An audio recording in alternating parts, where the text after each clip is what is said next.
વાત કરીએ તાપીમાં વ્યારાના ખોડ તળાવ ગામે કમોસમી વરસાદમાં નુકસાન થતા નિરીક્ષણ કરવા કૃષિમંત્રી જીતુ વાઘાણી પહોંચ્યા। રાજ્ય કૃષિમંત્રી રમેશ કટારા અને જિલ્લાના પ્રભારી મંત્રી નરેશ પટેલ ઉપસ્થિત રહ્યા। અંધારામાં બેટરીના ટોર્ચની સહાયથી ડાંગર પાકમાં થયેલી વ્યાપક નુકસાનીનું નિરીક્ષણ કરવામાં આવ્યું। બાદમાં ખેડૂતો સાથે સંવાદ સાધતા ખેડૂતો દ્વારા મોંઘવારીનો માર અને કમોસમી વરસાદથી થયેલા નુકસાન અંગે રજૂઆત કરવામાં આવી, જેના જવાબમાં મંત્રી જીતુ વાઘાણીએ જણાવ્યું કે અમે આ સમસ્યાને સમજીને ઉકેલવા માટે અહીં આવ્યા છીએ।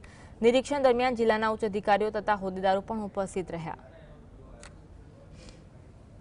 આશ્વસ્ત કરું છું તમામ ખેડૂતોને કે આપણી મુશ્કેલી અમારી મુશ્કેલી છે, આપની તકલીફ એ અમારી તકલીફ છે। અમે સમજીએ છીએ કે ખેડૂત અત્યારે ખરા અર્થમાં મોલાટ લેવાનો સમય હોય ત્યારે મુજરાઈ જાય, જેમ દીકરો મોટો થાય અને જુવાન થાય અને જતો રહે એ પ્રકારની સ્થિતિ એ રાજ્યની સરકાર સમજે છે। ક્યાંય પણ રાજનીતિ કર્યા વગર સકારાત્મક રીતે રાજ્યની સરકાર એ પોઝિટિવનેસથી ખેડૂતોની પડખે ઊભી રહેવાની છે અને આ સમય એવો છે કે બધું બાજુ મૂકીને આપણે સૌ સાથે મળીને ખેડૂત કેમ ફરી વખત બેઠો થાય એના માટે સામૂહિક પ્રયાસ કરીએ તો મને એવું લાગે છે કે ખેડૂતનું જીવન એ પુનઃ ખુશાલ થશે।